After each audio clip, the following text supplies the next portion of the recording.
Boa noite, pessoal. Tudo bem? Aqui é o Gabriel Luquezzi, da Projeto Caramelo. Estou junto hoje do Lucas Pereira, nosso artista aí do projeto O Homem que Sonhou o Impossível, e também junto do Sidney Matos, co-criador aí da Projeto Caramelo, que está nos ajudando em todo o desenvolvimento desse projeto muito lindo que nós vamos comentar agora durante essa entrevista.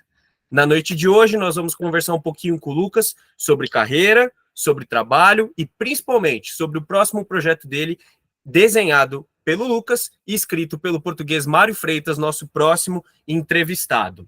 Então, primeiras informações. Para quem está aqui, quem já está assistindo com a gente, o projeto será lançado no Catarse no dia 5/7.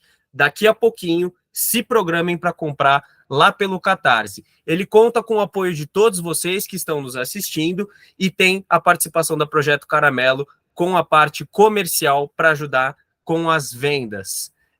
Sidão, você quer dar um oi para a gente? Olá, pessoal. Espero que esse material seja bem legal, que vocês curtam. Isso aqui é só um começo de uma coisa grandiosa que a gente está construindo. Acompanhem e sigam com o Gabriel e com o Lucas, que aí vocês entenderão qual que é esse passo, essa proposta, esse primeiro projeto que estamos trazendo. Podem seguir. Sidão é nosso mestre, então ele fica ali às espreitas, mestre dos magos, esperando o Vingador chegar para nos ajudar no último momento. Então vamos lá. Lucas, conta um pouco de você. Quem é o Lucas Pereira? Então, cara, estou com 30 anos no momento, sou guarulhense, natural de São Paulo, e eu trabalho com desenho há 10 anos. Né? Eu comecei fazendo sketch cards na Marvel, então eu fazia... são artes originais, né, que a gente manda lá para os Estados Unidos e são comercializados junto com aqueles cartões que nem tem de beisebol, de basquete, né? E no meio tem os originais, eu fazia isso, principalmente da Marvel e de filmes. Fiz Clerks, fiz bastante coisa de filme, assim, a maioria da Marvel, mas fiz bastante disso. Depois eu comecei a fazer quadrinhos, sempre gostei de quadrinhos. Meu primeiro quadrinho foi para a editora Draco, em 2017, na coletânea Títulos Verdes.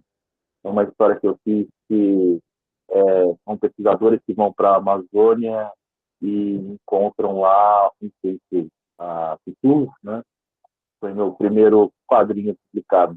Logo depois disso eu fiz o Tengu, que é uma trilogia de mitologia japonesa, que é algo que eu adoro, amo mitologia japonesa, e daí eu fiz trazer um pouquinho disso, transformar num quadrinho, onde eu brinco com várias lendas e transformo numa história muda, que é quase um John Wick brasileiro no Japão.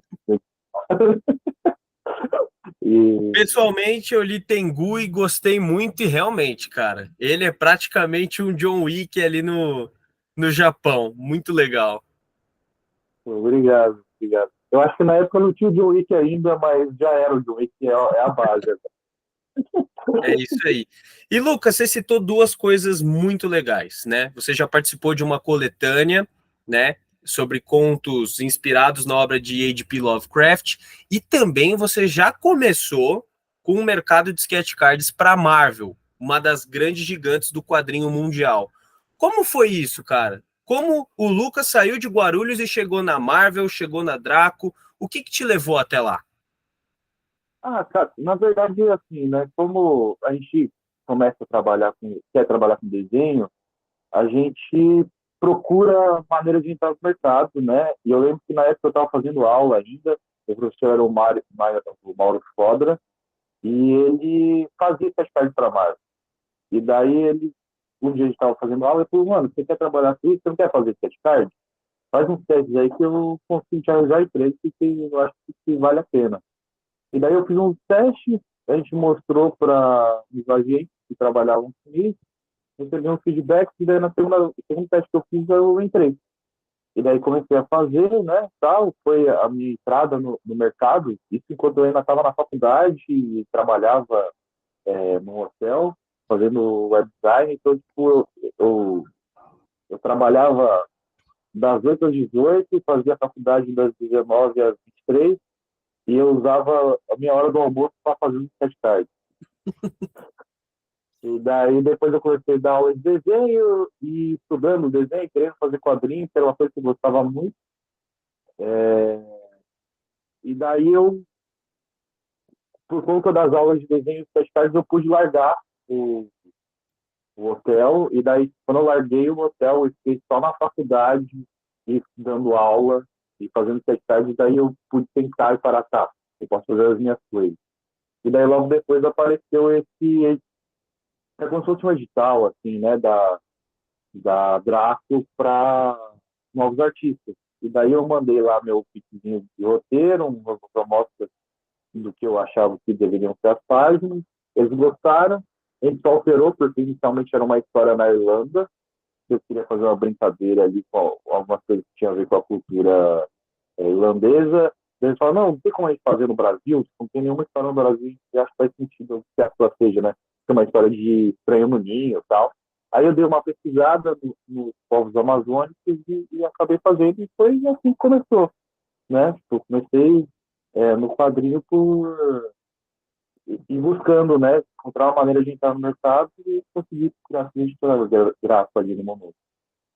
Muito legal, cara. Então, um brasileiro guarulhense, iniciante, já chegou arrebentando os portões da Marvel Comics, trabalhando nos esquetes, passou na Draco, publicou seu próprio quadrinho via Catarse, né? E como chegou esse contato com o Mário que permitiu a gente estar falando aqui dessa obra que logo, logo sai no Catarse?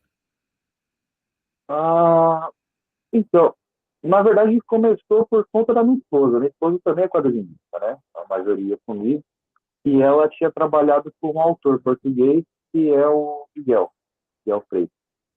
E ela tinha feito esse quadrinho com ele e saiu pela Tintin Book, que é a editora do Mário, né? O roteirista. E eu fiz uma ilustração para uma capa da versão portuguesa para lá. E daí o Mário estava escrevendo esse roteiro e em determinado momento ele conversou com o Miguel, né? E o Miguel falou, pô, tem o marido da Marjorie, fez a capa, que tinha gostado, acho que tem a ver com a história. E daí ele entrou em contato comigo e começou a fazer e foi até o final. Cara, muito interessante. Então, o contato veio através da sua esposa. E quer dizer que você tem uma esposa quadrinista. Que legal, Exatamente. cara. Como é que é essa relação dentro de casa? Vocês resolvem a briga através de tirinha, passam debaixo da porta? Como é que é? Ah, cara, é muito doido, né? Porque assim, nunca vai acontecer da gente brigar por conta do trabalho, porque a gente sabe como que é, né? Então, o que seria, sei lá, provavelmente o maior ponto de atrito, né, entre um relacionamento de uma pessoa que trabalha em casa, desenhando e tal, a gente não tem, porque nós dois fazemos a mesma coisa, né?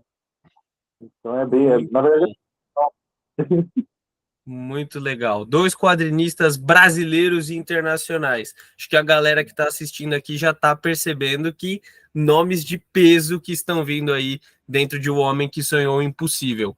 Falando de Homem que Sonhou o Impossível, é uma HQ que ela conta um conto sobre a vida de Jack Kirby, um dos maiores mestres da nona arte de todos os tempos. Como que surgiu essa ideia?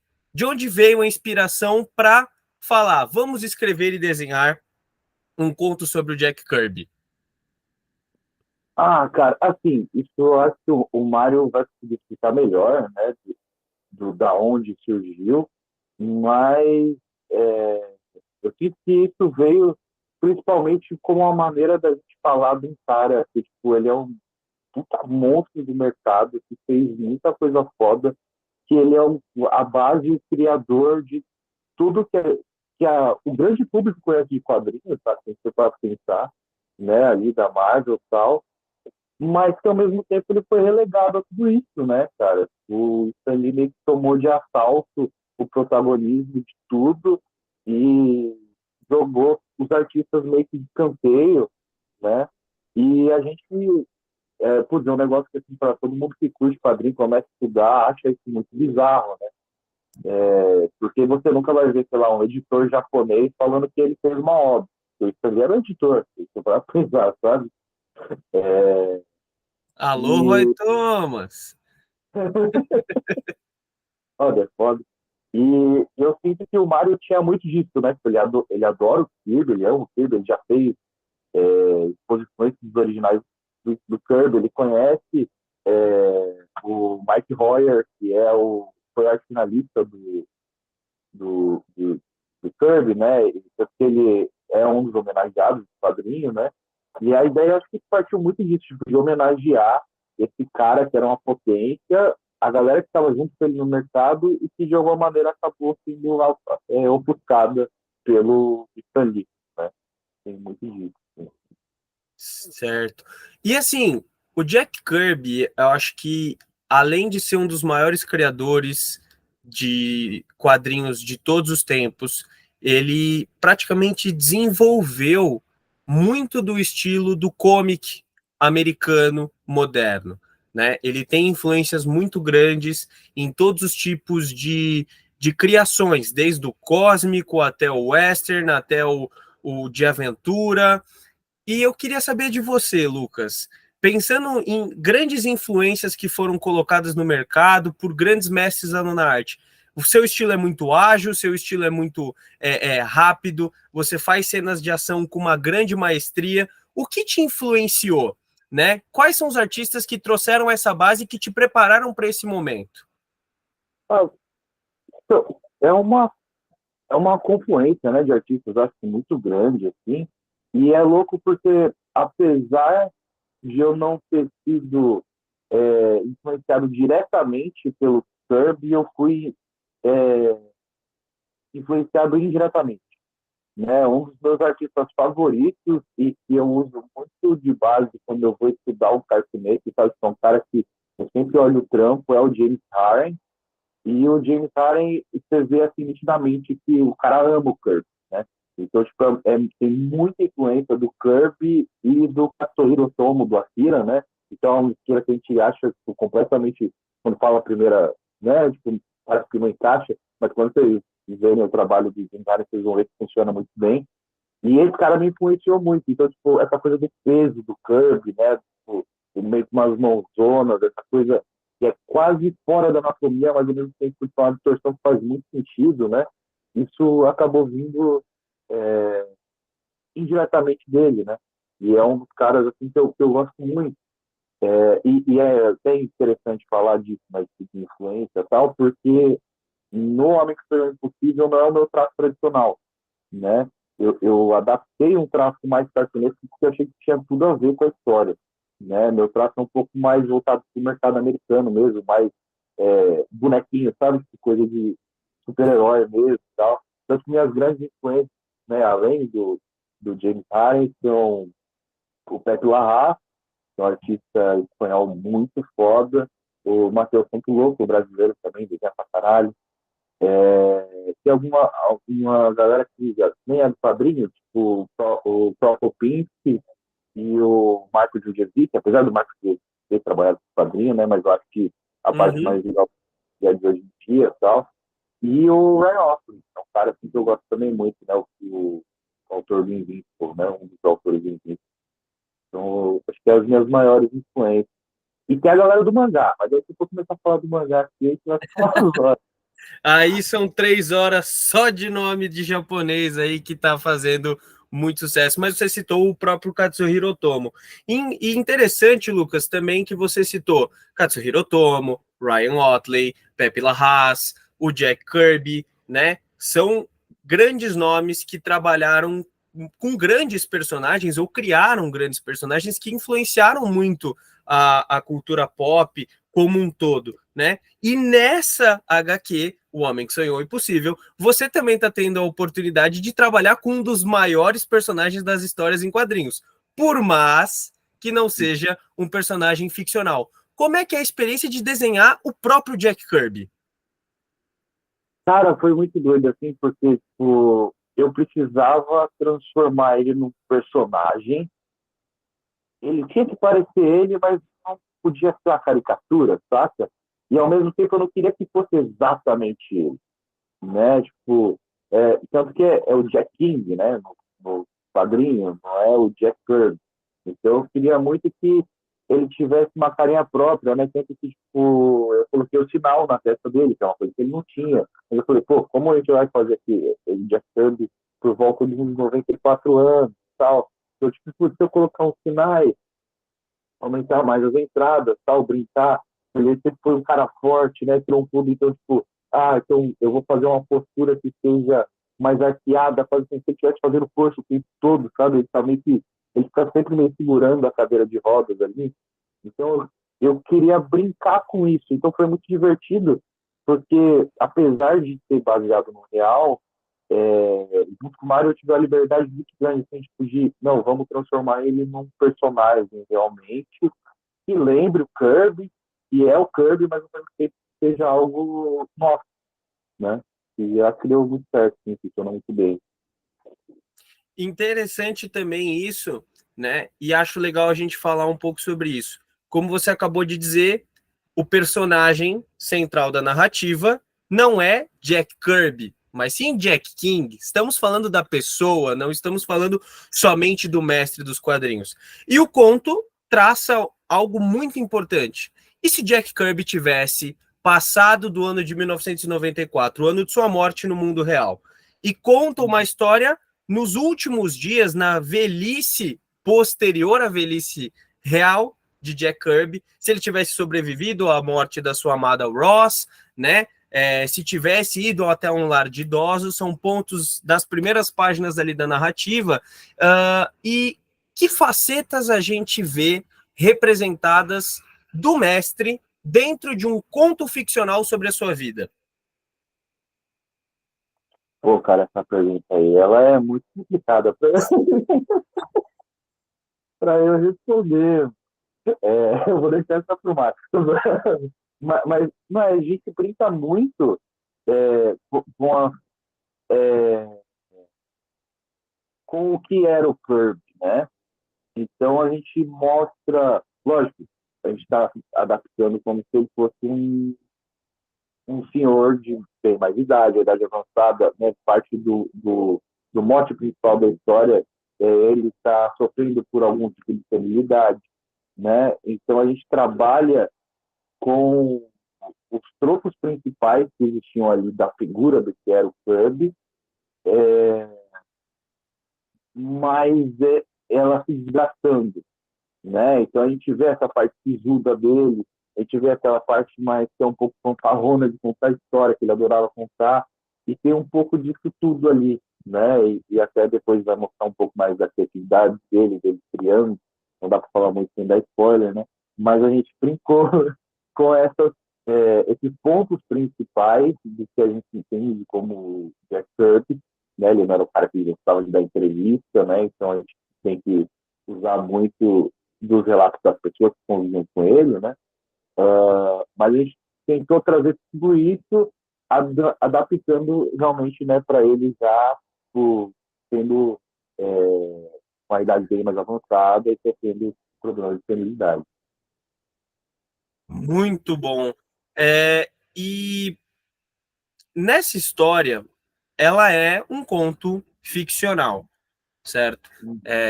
Porque ela vai explorar esse futuro do Kirby, alguns outros pontos que a gente não pode citar aqui, né? Tem que deixar para a galera ler no gibi. E algo muito importante desse conto é o formato dele, né? Ele é publicado de uma maneira diferente. Olha lá a edição portuguesa, pessoal, para vocês verem, com uma das possíveis capas que estarão no Catarse. Mas, Lucas, você tem aí alguma edição para comparar o tamanho? Putz, eu não sei se eu tenho uma edição, mas eu posso mostrar um tamanho de um. Eu estou longe da estante, mas tipo, isso aqui é um papel A4 e isso aqui é edição. Não sei se dá para ver a diferença. Tem É alguns uma deles. edição de 32 páginas, tamanho Treasury, um formato clássico dos comic books americanos. Ele é 25,6 por 36 centímetros. E por que esse formato? Cara, o Treasury era o formato de luxo da época, né, do Kirby. Então, alguns dos trabalhos dele principalmente os criminais, assim, as coisas que não eram de super-herói, né? Mas o que ele fez com Hollywood e tal, eram publicados nesse formato, né? E é um formato que hoje em dia quase não é utilizado. E a gente queria resgatar isso, né? De ter, tipo, essa, já que é uma homenagem, né? Que nós passamos no auge o, do que era uma publicação, né? Na época do Kurt, né? Então, vem muito disso, né? E é um formato que ele permite que, mesmo com 32 páginas, a gente possa explorar páginas com muitos quadros, porque a gente consegue criar leitura para isso, né? A gente consegue ter tamanho, espaço, para fazer com que cada página conte muita coisa, né? Tanto que foi dos desafios para mim fazer páginas que eu estou acostumado a fazer com 5, 6, 7 quadros, tem 12, 14, né? A dupla que eu mostrei ali são 26 quadros, né? Então, Sim, sim. faz diferença, né? E tudo isso ajuda, né? Faz parte da história. Então se trata de uma HQ que explora um dos maiores nomes da nona arte, uma HQ que conta algo diferente sobre a trajetória do Jack Kirby, uma HQ que explora visualmente, de forma narrativa, algo que há muito tempo não se é usado, que é o formato Treasury e os benefícios desse formato, como o aumento do espaço de narrativa, a criação de uma maior fluidez de leitura por você poder explorar melhor o formato, e é uma obra com algo ficcional muito importante que a gente não pode citar aqui, mas o que eu queria saber de você, com base nessa questão ficcional, e principalmente como artista, quais foram os principais desafios para a criação de novos personagens que circundam a vida de Jack King nessa narrativa? Cara, é assim, o pessoal que está ali, né, na casa de repouso com o Jack são todos os autores artistas que estavam com ele quando ele trabalhava, né? Tanto eles quanto os criadores, né? E é legal que eu acho que o jeito que o Mário escreveu, ele não entrega de bandeja quem ele não usa exatamente o nome, mas evoca, né? E ao mesmo tempo eu tinha que fazer isso também, né? Então tem o Hollywood na história, o Didi, né? Então eu fui atrás, né, de encontrar as imagens, as fotos de como eles eram e o que dava para eu transpor para transformá-los em personagens, né? Então, tipo assim, tipo, o Dítico, por exemplo, que era um cara mais retraído, mais fechado e tal, e as últimas imagens dele, ele tá meio fechadinho e meio se escondendo sempre, sabe? Então, eu quis tentar puxar isso, sabe? Ele tá com a mesma roupa da última foto que tem dele, que alguém tirou, sabe? Eu brinquei com isso. Mas, lógico, né, todos eles mais velhinhos, a maioria deles não chegou na idade que eles estão ali desenhados, né? Então, o Hollywood, sabe, são muito jovens, de maneira muito trágica. E eu tentei fazer, né, tipo, tá, como esse cara que era extremamente enérgico e tal, seria um senhorzinho, né? Então, tipo, eu tentei trabalhar isso, cada um tem uma expressão, tem um jeito de se comportar, um jeito de se mexer, e eu, junto com o roteiro, mais do que a gente tinha do que eles eram, né? Realmente eu tentei puxar e tem que ter mais algo que fizesse sentido para a história e que ajudasse a dar essa dica de quem, né? Já que não é dito completamente no roteiro, que a outra parte seja nas imagens e que as pessoas possam, né, juntar as duas para realmente descobrir quem é quem que está na história. Muito bom. Inclusive, é uma narrativa que ela está repleta de easter eggs, disfarçados, obviamente, tanto dos autores, os outros personagens que aparecem, né? Nos cenários tem nomes de obras disfarçados. Isso tudo veio de você, veio do Mário, estava no roteiro, foi uma liberdade criativa que você teve para colocar enquanto desenhava? Tem muita coisa que já estava no roteiro, né? Tem muita coisa dos livros e tal, é uma coisa que já era do Mário. Tem alguns personagens, algumas criações que aparecem, já era do Mario. Agora que nem, por exemplo, tem um Mecha que aparece, né, um robô gigante lá, esse, tipo, o cara falou, é um Mecha com a miscelânea do personagem X. E daí eu peguei e fiz, se você prestar atenção, ele tem umas orelhas, bom, se você olhar a silhueta, lembra alguma coisa. E aqui atrás. É, não, esse na verdade está mais para lá. Não, não vou mostrar, não. Vou deixar para a galera descobrir que é. Mas eu fui colocando também bastante coisa que eu achava que fazia sentido e que dava para brincar com, sabe? Então, tem uma coisa que, por exemplo, que eu acho que eu nem falei para o Mário, mas quando chegou no roteiro, tá, tem a biblioteca. E ela vai ter uma criatura ali que é um problema, tal, e a ação principal vai acontecer lá dentro. Aí eu fiz ela circular, porque eu queria que lembrasse a sala de perigo do X-Men, sabe? Mas não lembro, eu acho que eu falei isso pro Mário. Eu falei, não, vou fazer a sala circular ali, porque tem essa cara, sabe? Que me lembrava, assim, achava legal. E a última cena de ação, eu fiz ela toda em cima de cenas de ação do Kirby, por exemplo. Uma coisa que eu queria, tipo, não, já que é o ápice dele, eu quero fazer com o ápice da arte dele, sabe? E brincar com isso. Mas os trocadilhos e as partes dos livros ali, principalmente, é tudo do Mario, cara. Da cabeça dele ali. Inclusive, tem uns que são bem. Eu coloquei também, né? Tem algumas coisas do parque do Kirby que tem a ver ali, que eu acho interessante, vai ser legal colocar, mas tem bastante coisa que o Mario trouxe. Muito legal. Podemos dizer que esse conto é como se fosse um what if, né? O que aconteceria se, de certa forma. Por que esse what if é tão importante para quem é fã do Kirby? Cara, eu acho que eu vou usar uma comparação. Não sei se ela vai fazer muito sentido à primeira vista, mas quando for lido vai fazer sentido. E eu não sei se isso, na verdade, também é um puta spoiler. Qualquer coisa a gente corta na edição.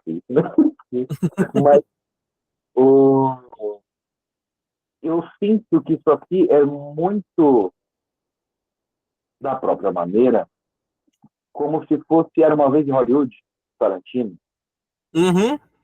Né? Ela é uma homenagem e tipo, tá falando do cara e ao mesmo tempo, tipo, no final você se sente, tipo, vingado do que ele sofreu, sabe? Tipo, putz, se não tivesse sido assim, se ele tivesse tido reconhecimento, se ele não tivesse perdido as coisas que ele perdeu, sabe? Se ele não tivesse sofrido o que ele sofreu pelo simples fato de outra pessoa ter pegado a luz que era dele e ter usado para si próprio, sabe? Ao invés de deixar o cara brilhar, que era o real autor da coisa. E eu acho que é muito isso. De certa forma, era uma vez Hollywood, só que ao invés de falar de cinema, a gente está falando de quadrinhos, né? Era uma vez Hollywood, trocadilho. Olha, eu tenho certeza que o Mario vai ficar ligeiramente lisonjeado por ser comparado com Quentin Tarantino. E aí, pensando nisso, né? É uma história que, em sua essência, ela busca, de certa forma, trazer um senso de justiça para o que aconteceu com Jack Kirby. E aí, se somos kirbianos, se somos stanlinistas, isso fica aí à mercê dos leitores. Porém, o que eu queria te perguntar é a quem é destinada essa história, né? Pensando justamente nisso, quem que vai se sentir representado? Quem que deve ler esse quadrinho? Cara, amantes de quadrinhos, colecionadores que têm essa coisa, que já conhecem a história do mercado americano, eu acho que é uma leitura assim, muito legal, porque é um ponto de vista diferente de algo que a gente sabe que aconteceu, mas que ao mesmo tempo é meio sucateado, né? Sabe? Tipo, é uma coisa que tipo, o grande público nunca vai ficar sabendo exatamente sobre isso, porque o cara era um grande holofote, sabe? Então, os fãs de Kirby, Os fãs da Marvel que não sabem disso, talvez seja muito interessante, porque você vai ter contato com várias coisas, e aquilo, né, como eu disse, o roteiro é escrito de uma maneira que não entrega tudo. Se você é fã da Marvel, se você é fã da Era de Ouro e Prata dos quadrinhos, é muito legal para você pegar e depois ir pescando as referências, sabe? E conhecendo os outros artistas, né? Porque tem, assim, tipo, algumas referências e quando eu estava lendo o roteiro a primeira vez, eu falei, entendi o que você está fazendo aqui, eu entendi a referência, sabe? E eu acho que é uma coisa legal, sabe? Da galera, na hora de ler, perceber isso, porque ele é um quadrinho que ele não se fecha em si mesmo, né? Ele é um quadrinho que Uhum. ele tem coisa por trás e que pode trazer para essa galera que já está iniciada no mercado. Eu não acho que seja um quadrinho, por exemplo, para quem está começando a ler, acho que não vai fazer tanto sentido. Por mais que tenha uma primeira camada de uma história de aventura que faz sentido do início ao fim, quem já conhece, já é iniciado e já gosta do mercado americano dos quadrinhos de super-heróis, vai aproveitar muito mais e vai ter muito mais material para ir atrás depois, sabe, para ler por conta desse quadrinho. Acho que isso bem interessante. Muito bom. E para criar essa narrativa, quanto que vocês tiveram que ir a fundo da história do Kirby? Porque é uma história que foi contada com um lado, né? E, O quanto vocês tiveram que pesquisar sobre a influência desses outros personagens que fazem parte da narrativa dentro da vida do Kirby, né? Quanto que foi o tempo ali de pesquisa de tudo isso para poder gerar esse gibi pra gente?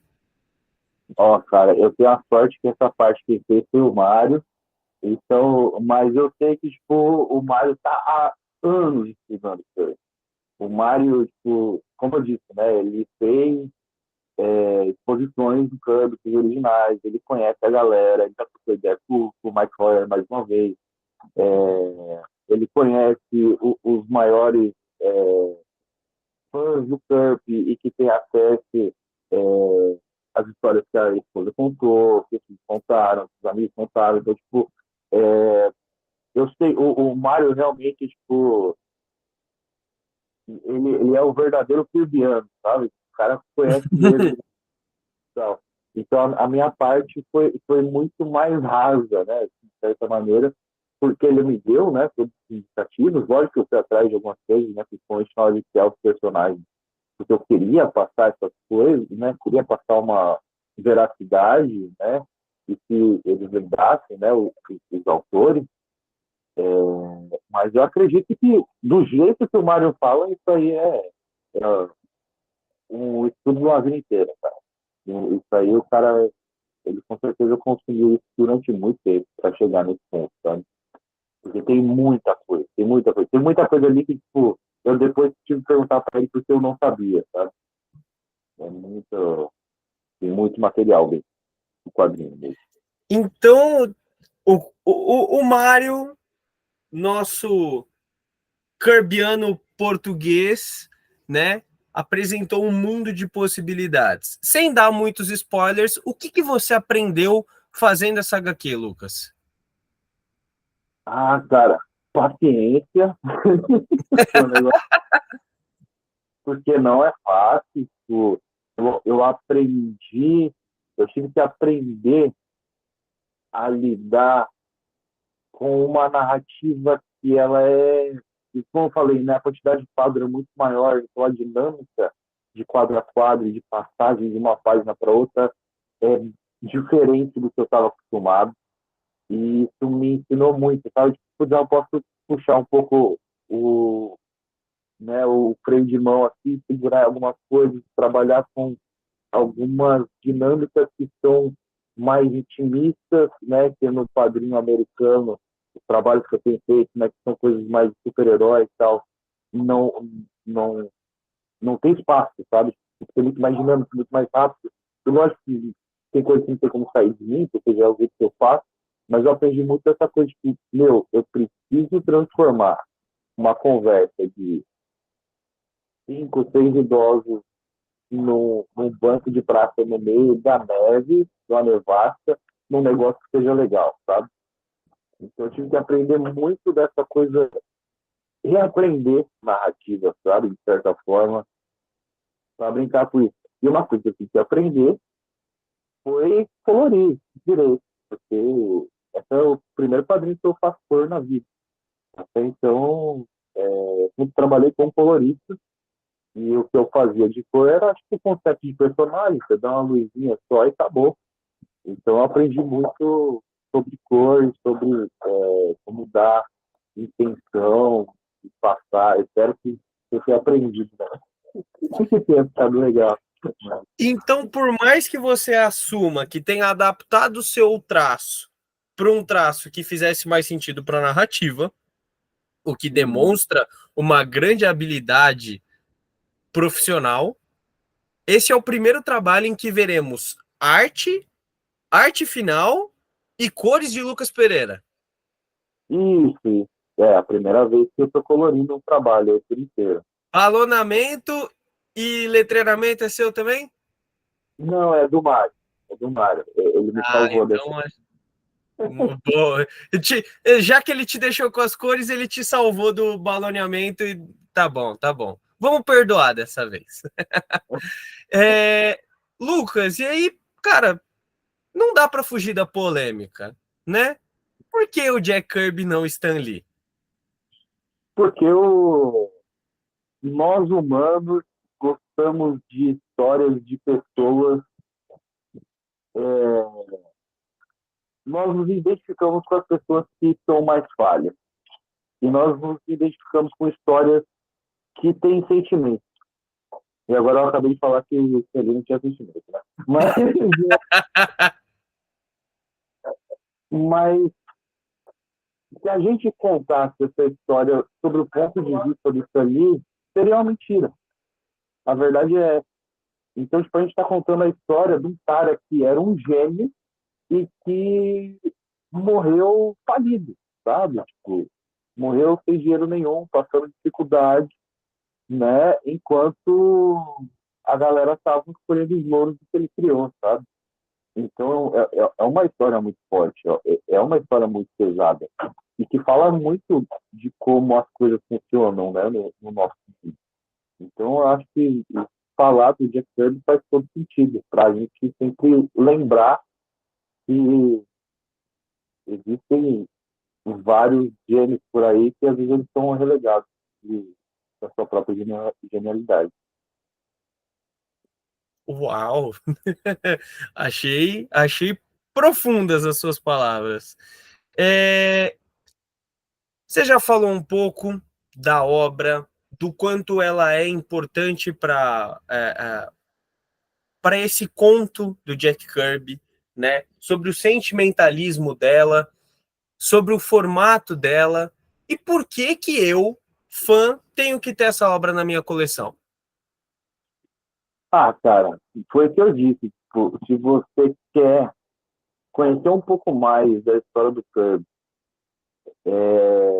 e ao mesmo tempo ver essa brincadeira, né, do What If, e ter contato com várias coisas que tem a ver com o que você gosta, essa história é tudo que você precisa, sabe? Tipo, porque a gente está tocando em vários assuntos que tem a ver com a história do mercado de quadrinhos norte-americano, só que no meio de um quadrinho que começa num drama e termina em ação, né? Vocês vão ver a gente levando soco na cara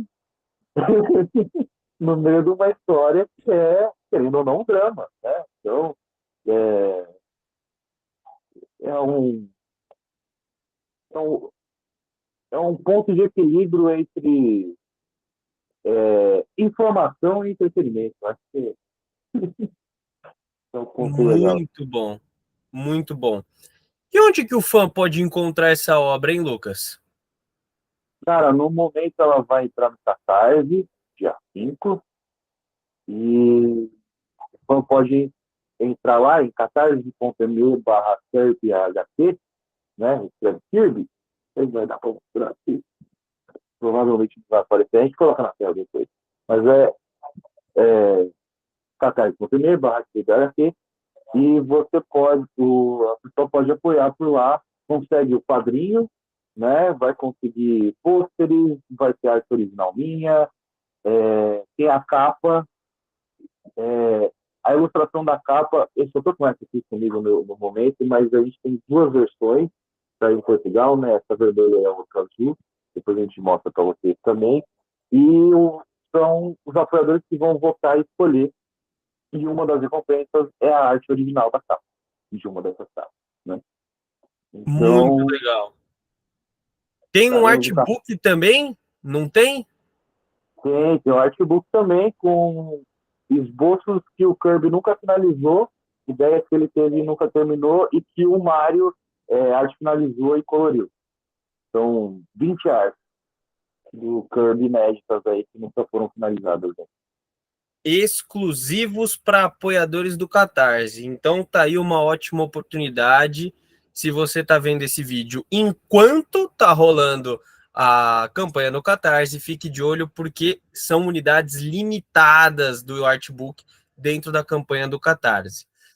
E para a gente terminar, Lucas, temos próximos passos da dupla Lucas e Mário Freitas? Cara, no momento a gente chegou a conversar, né? A gente teve o lançamento do Padrinho lá em Portugal. Eu fui para lá para a gente lançar no Festival de Beja. E a gente conversou um pouco sobre fazer novos projetos. Mas a gente ainda não tem uma ideia de tempo, de quando vai ser isso ainda não. Mas com certeza teremos em algum momento mais obras. Podemos dizer que depende do sucesso dessa campanha? Com certeza ajudaria, né? Se o pessoal apoiar bastante, a gente vai saber se realmente a parceria deu certo e que a gente pode fazer mais sem medo de ser feliz. Muito legal, muito legal. Lucas, eu queria agradecer você pelo seu tempo. Já estamos batendo aí quase 1 hora de entrevista, né? E, bom, para uma primeira vez, para uma primeira entrevista, para um primeiro vídeo aí do Projeto Caramelo, acho que a gente se saiu muito bem. Muito obrigado mesmo. Então, lembrando para todo mundo, catarse.me/KirbyHQ, Kirby é Kirby, igual o nome do autor. Lá vocês vão poder encontrar. A campanha vai de 5/7 até 3/9, 60 dias para vocês apoiarem. Os apoios começam na faixa de R$ 55 e vão em vários níveis de recompensas. Lembrando, fatores muito importantes: frete grátis em toda a duração da campanha, recompensas exclusivas para apoiadores do Catarse e preço de capa exclusivo também somente para a campanha. Então, se você quer ajudar a trazer essa HQ à vida aqui no Brasil, apoiar o trabalho do Lucas e do Mário e poder conhecer um pouquinho mais sobre a vida e a história de Jack Kirby, o homem que sonhou o impossível, logo, logo pode estar na sua prateleira. Esse é um projeto em conjunto com o Lucas, com o Mário, com a Kingpin Books lá em Portugal e com o Projeto Caramelo, que vem agora para ajudar a virar a lata do quadrinho independente Brazuca. É isso aí, galera. Deixem nos comentários se vocês tiverem mais perguntas para o Lucas. Quem sabe a gente não faz um próximo bate-papo. E até a próxima semana, onde a gente vai postar a entrevista com o Mário Freitas na sua totalidade. Obrigado, galera. Obrigado, Lucas. Valeu. Nós.